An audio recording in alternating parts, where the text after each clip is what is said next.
What is up, guys? Nick the Trainer here with InReach Nation, coming to you with a great video. Okay, this will be a really easy one to digest. Sorry.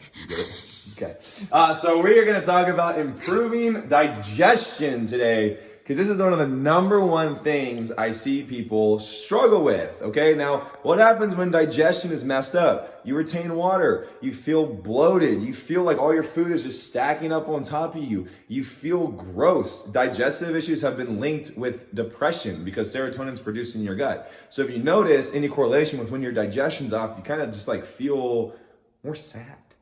You know, feelings down like that, because it's a really interesting correlation of how much brain and gut correspond with each other. That's why a lot of Chinese medicine talks about the gut as your second brain. That's a whole nother video.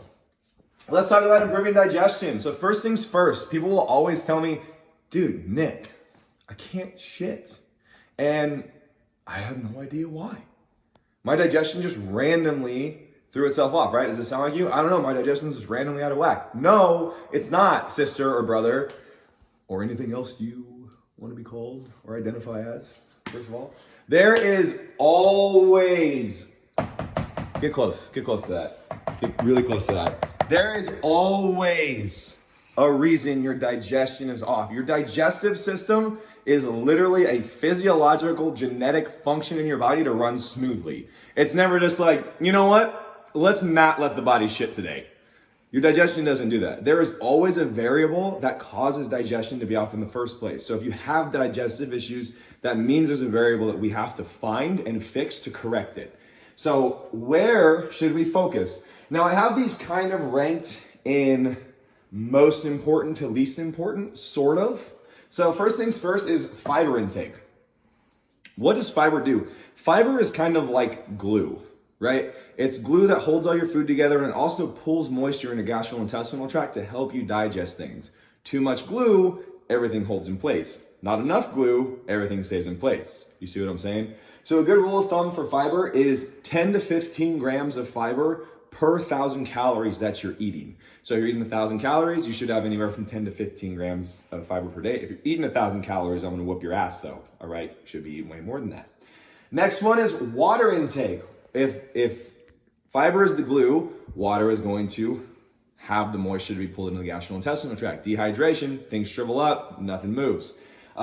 Minimum 1 gallon of water a day for everybody. I don't care if you're my size, I don't care if you're Allie's size, or anything in between. 1 gallon of water per day minimum. And actually, subjectively, what I've seen with my clients is some people, or most people, thrive better on about 1.5 gallons a day if you're a serious athlete in the weight room. Next is food sources. Now this one is gonna hurt some feelings. For me, on my last prep, I've eaten peanut butter my whole fucking life, okay? My whole life. And I never had an issue with it. But my last prep, every single time I ate peanut butter, I was bloated, my digestion was off, and I was burping up peanut butter all day. Now, a dumb person says, hey, whatever, I'm gonna keep eating peanut butter. Somebody who's focusing on their internal health and needs your body working with us says, damn it, I love peanut butter, but it's causing an inflammatory response in my body, so I need to remove it. Same thing happened to me with bell peppers, iceberg lettuce. There's a lot of things. So you have to be really attentive at what you're eating and how your body's looking and feeling after that meal. If something's off, chances are there's something in that meal that's causing that inflammatory response. Next one is stress. We all know this. Stress is going to cause you to bloat. Stress is going to cause you to retain water. Stress is going to limit your digestion response, because we have two nervous systems. We have your parasympathetic nervous system and we have your sympathetic nervous system. When you are stressed out and you have a lot of caffeine intake, you're overstimulated, you're overworked. If you're doing a ton of cardio, eating a ton of or drinking a ton of caffeine, and you're stressed, your body is in full-blown fight or flight response. That's your sympathetic nervous system. Stress, cortisol, estrogen, all of that is reigning dominant. Where we want you to be is parasympathetic nervous system dominant, where we lower the caffeine, we lower the stress. Your parasympathetic nervous system is rest and digest. What are we trying to fix? Digestion. So when PNS is dominant, digestion is going to run smoothly as a byproduct. So stress and caffeine and sleep kind of all come in together on that one. If you're not sleeping, you're not balancing hormones, you're not recovering, which means you're overstressing your body and overstimulating your body. Get your sleep if you want your digestion to be better. Then the last thing, once every single one of these is dialed in consistently for 2 to 3 weeks, not days, weeks, 21 days of every single one of these being consistent data points with zero volatility in that routine. This is where we're gonna move first before I go to supplements. You having volatility in your routine is going to throw off digestion when you're trying to fix it. Our bodies thrive on consistent routines and consistent patterns and rhythms. So we want zero consistent data points, okay? We don't want that. If we have zero consistent data points, that means we have zero ways to monitor a solution. We need to remove the volatile variables. We need to get you consistent with all of these. Meal 1, what does that look like? Meal 2, what does that work like? What does pre-workout look like?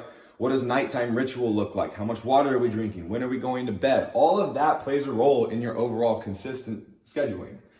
Control your controllables and remove your volatile variables. I feel like those two are pretty self-explanatory.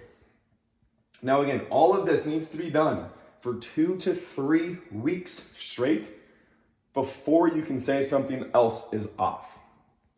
A lot of times people will jump straight to supplements.